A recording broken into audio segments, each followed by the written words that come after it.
Another battle that the liberals are waging in their ideological war is directly related to gender identity and expression. Their most potent means of weaponizing that ideology was their passage of Bill C-16. Now, Bill C-16 changed the Criminal Code and the Canadian Human Rights Act to include gender identity and gender expression as protected categories. Fair enough. With that change, discriminating against someone for their gender identity or expression became a federal crime. The problem wasn't so much with Bill C-16 itself. In fact, in the bill, the Liberals didn't even bother to define what gender identity and gender expression are. The problem arose out of the influence that C-16 had on provincial human rights legislation. Suddenly, under the provincial legislation, disagreement morphed into the same thing as discrimination. An example of the broader scope that C-16 allowed to be vindicated and empowered is seen in the Ontario Human Rights Code. Listen to the definition of gender identity under that provincial legislation. Quote, "Gender identity is each person's internal and individual experience of gender. It is their sense of being a woman, a man, or both, or neither, or anywhere along the gender spectrum. A person's gender identity may be the same or different from the birth assigned sex." I want you to realize the implications of that definition.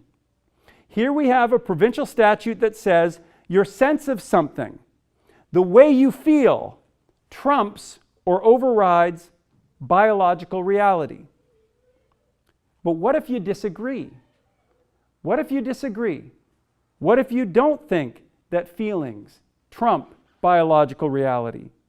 What if you think that the definition provided by the government isn't factual or scientific, but is solely rooted in ideology? After all, there's evidence showing that at the minute level of our DNA, up to the very construction of our brains, biological sex and gender are inextricably linked. And there are numerous reputable scientists who say exactly that, though now they tend not to say it unless they're willing to risk being punished for telling people that kind of information. Now, beyond science, there are also philosophical examples that show the logic of gender identity, as it's defined by the government, is flawed. Here's a typical example. If I were to say to you that I feel like a black man, and therefore I literally am a black man, would you think that my statement was valid?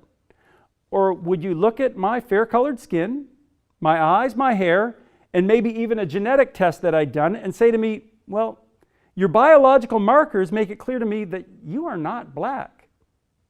Okay, and I wish this one were true. What if I said to you that I feel 6'5" tall?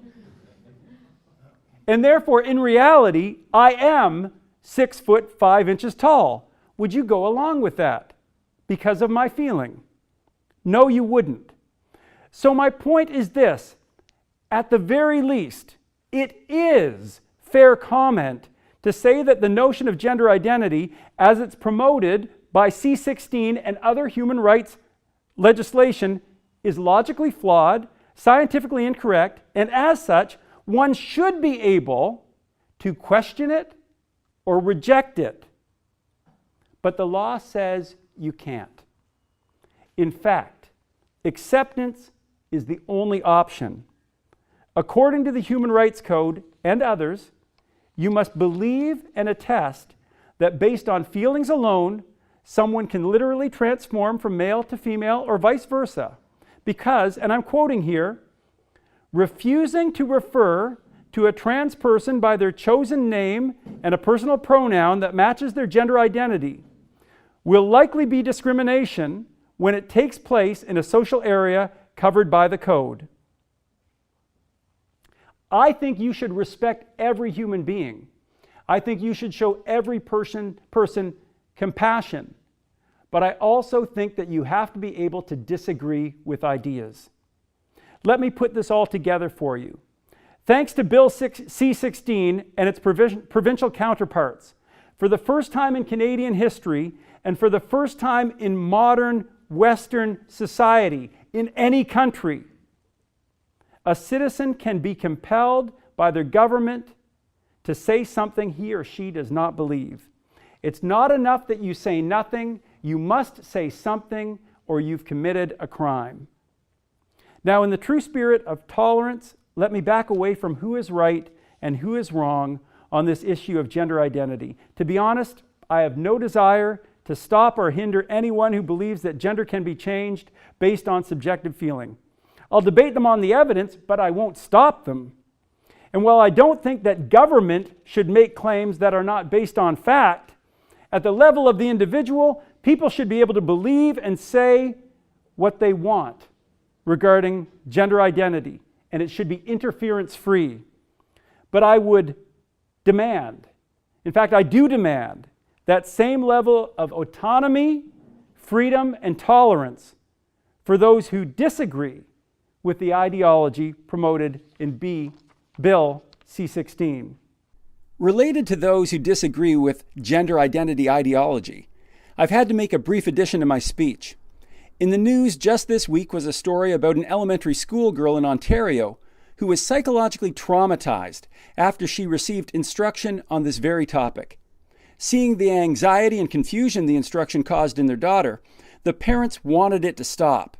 They firmly chose to disagree, but they've been forced to take legal action to have their wishes recognized. Here's a summary from the National Post about what set things off. Quote, "The parent's happy and well-adjusted 6-year-old daughter was abruptly plunged into considerable distress when informed by her teacher during a session on gender identity that gender is fluid and untethered to biology, and girls are not real and boys are not real."